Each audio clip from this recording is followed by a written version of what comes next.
मंजली तुर लचके कमरिया हाय रे गजब दिखेला दरिया खुला केस तो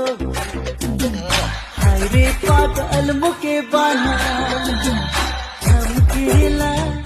मचलेला मंजली साला साला मंजली तुर लचके कमरिया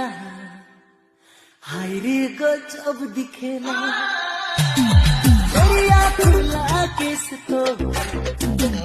हाय रे पागल मुके बाना चमकेला मचलेला मंजली साला साला मंजली तुर लचके कमरिया हाय रे गजब दिखेला दरिया खुला केस तो हाय रे पागल मुके बाना